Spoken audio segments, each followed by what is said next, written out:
दोस्तों नमस्कार। आज हम बात करेंगे परिमेय अपरिमेय संख्या। मुख्य प्रश्न है √2 अपरिमेय संख्या, लेकिन उससे पहले हमको पता होना चाहिए परिमेय क्या होता है। परिमेय संख्या, परिमेय ऐसी संख्या जिसे भिन्न रूप या P/Q के रूप में, किसके रूप में? P/Q के रूप में लिखा जा सकता हो, जहां Q का मान शून्य नहीं हो, उसे कहते हैं परिमेय संख्या। अब परिमेय संख्या में क्या हो गया? 2/3, 0/5, 1/2, 7/4, इस तरह से। कौन नहीं होना चाहिए? इसके हर में 0 नहीं होना चाहिए, अंश में 0 हो सकता है, ये कहलाती परिमेय। फिर अपरिमेय क्या होता है? अपरिमेय में क्या होगा? जिसे P/Q के रूप में नहीं लिखा जा सकता। इसमें भी condition Q is not equal to 0, √2, √3, √5, √7, 11, 13, इस तरह से ये संख्याएं हैं अपरिमेय संख्या होगी। और हम आज जो बात करने वाले हैं, क्या बात करने वाले हैं? √2 अपरिमेय संख्या है। तो अपरिमेय संख्या को समझने के लिए हम एक परिकल्पना करते हैं, एक मानते हैं कि माना √2 परिमेय संख्या है। क्या है? परिमेय संख्या है। और अभी अपन ने बात की थी, कोई भी परिमेय संख्या है तो उसको P/Q या A/B के रूप में लिख सकते हैं। A/B, A/B पूर्णांक संख्या, आप P/Q ले सकते हैं। B is not equal to 0। अब यहां पर हमको क्या मालूम चल रहा है? क्या पता चल रहा है? A व B में एक के अतिरिक्त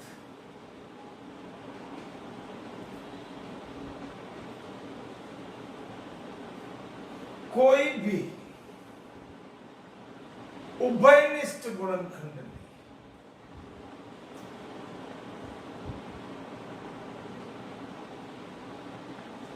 नहीं है। एक के अतिरिक्त कोई गुणनखंड नहीं है, ये हम बात कर रहे हैं। इसमें हमने A/B की बात करी, तो इसके अगर टुकड़े करें, अभाज्य गुणनखंड करें, तो सिर्फ एक ही कॉमन है, इसके अलावा कुछ भी नहीं। आइए अब कैसे करेंगे? √2 A/B, आप क्या करें? वर्ग कर लें, स्क्वायर कर लिया। A/B 2 A² B²। क्या करेंगे? B² इज इक्वल टू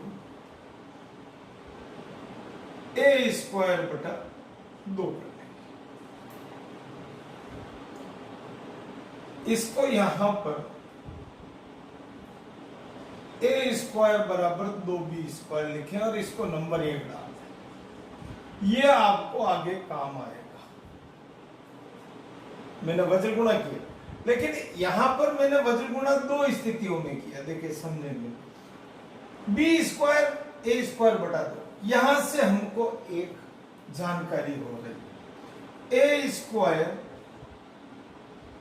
2 से विभाजित,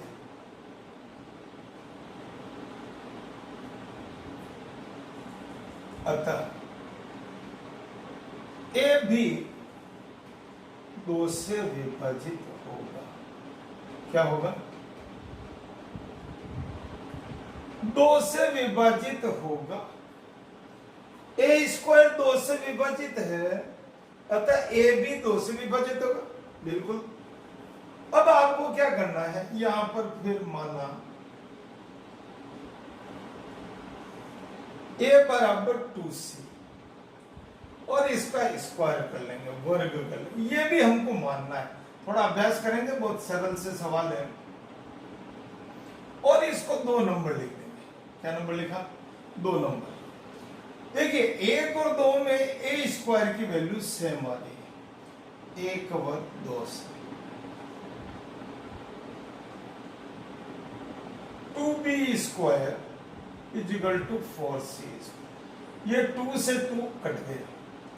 b square is equal to 2c square, c square is equal to b square बटा b स्क्वायर 2 से विभाजित है, किससे?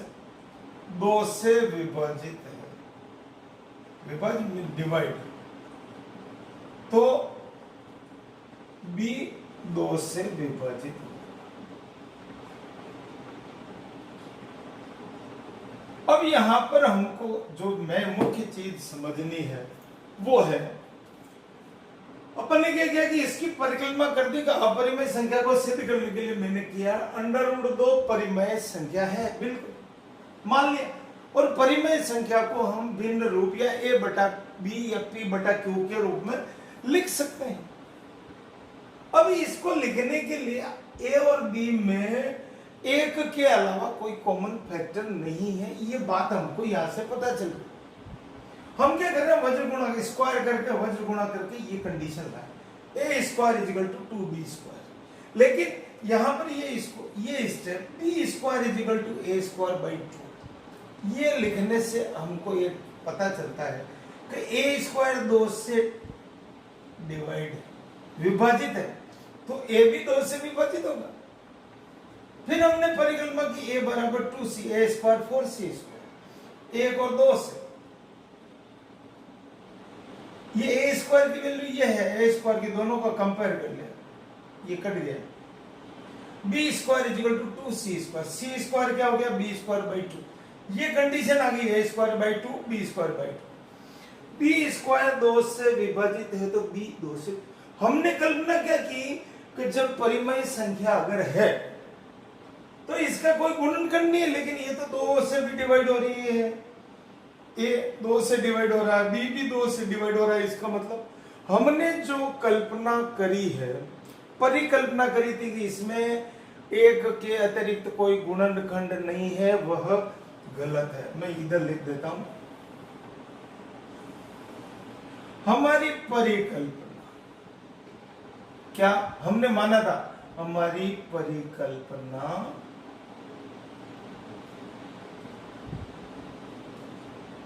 a व b के एक के अतिरिक्त कोई उभयनिष्ठ कॉमन उभयनिष्ठ गुणनखंड नहीं है, यह असत्य है। कथन जो हमने माना असत्य, रॉन्ग, असत्य है। अब असत्य है इसका मतलब √2 परिमेय संख्या नहीं है, और जब परिमेय नहीं है तो क्या है? अतः √2 अपरिमेय संख्या। ये क्वेश्चन अक्सर आता है कि इसी रूप में, इसमें लैंग्वेज चेंज होती रहती है। 3 नंबर का प्रश्न आता है, आपको आना चाहिए। फिर समझो, हमने परिमेय संख्या ली और हमने ये माना कि भाई जब a और b के टुकड़े करेंगे तो एक के अलावा कुछ नहीं आएगा, लेकिन एक के अलावा जब आगे हमने यहां पर बात की तो a में डिवाइड हो रहा 2 से, b भी डिवाइड हो रहा 2 से आगे, तो इसका मतलब हमने जो माना था वो गलत हो गया, और जब गलत हो गया तो वो परिमेय नहीं है। परिमेय नहीं तो क्या होगा? अपरिमेय संख्या होगी। इस 3 स्टेप को करने के अलग अलग पार्ट में नंबर है, वो हमारे को मिलने चाहिए, पूरे मिलने चाहिए। अब एक क्वेश्चन को मैंने तैयार किया तो इसी से मेरे कितने क्वेश्चन तैयार हो? देखिए, मैंने 2 को √3 में बदल दिया, √3 अपरिमेय संख्या है, ठीक है। इसकी कल्पना मैंने ये कर ली, जहां जहां मेरा 2 आ रहा है वहां मैंने 3 कर दिया, यहां पर भी 3 कर दिया।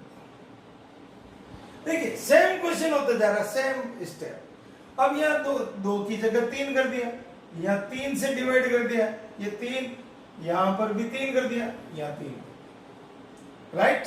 यहाँ 3c कर दिया, 9c स्क्वायर कर दिया, 3 9c स्क्वायर, 3c स्क्वायर, ये 3, ये 3, ये 3, ये भी 3 और ये भी 3। ये आपका क्वेश्चन कंप्लीट हो गया। √3 √2 को तैयार करते ही मेरा पूरा मामला ही होगा यूज सेटअप। ऐसा ही एक और कर सकते हैं आप। √5 करना है, 3 की जगह 5 कर दें। मान लिया √3 √5 परिमेय संख्या, मान ले आपको ये लाइन लिखनी, ये इतना सा स्टेप करने का आधा नंबर मिलेगा। फिर आप आगे क्या काम कर रहे हैं, इसका स्क्वायर कर रहे हैं, इसको हल कर रहे हैं, कंपेयर कर रहे हैं, फिर आप फिर लिख रहे हैं। देखिए मैं √5 का कर रहा हूं, step is fixed. a² by 5, तो 5 से विभाजित है, 3 की जगह मैंने 5 कर दिया। यहां तक मेरे को 1 नंबर मिल गया। कितना? आधा नंबर। यहाँ ये पूरा कंपेयर करने का, ये लाइन लिखने का मेरे को 1 नंबर मिलेगा। आधा यहाँ मिलेगा, आधा ऊपर का मिलेगा। फिर देखिए अब आपने यहाँ a बराबर 5c लेना है, स्क्वायर किया 25c हो गया, कंपेयर कर लिया 5 25c स्क्वायर, कंपेयर किया 5c, यहाँ 5 3 की जगह 5, यहाँ पर भी 5। ये आपका डिसीजन आ गया। कब परिमेय संख्या नहीं है, जब परिमेय संख्या नहीं है तो क्या होगा, अपरिमेय संख्या। Then okay, this type of question 1 part. √2 अपरिमेय संख्या, √3 अपरिमेय संख्या, √5 अपरिमेय संख्या। Same method, same procedure. आपको सिर्फ ये स्टेप ध्यान में रखना है और इसको हल करना है। बहुत बहुत धन्यवाद। इसको देखें, करें।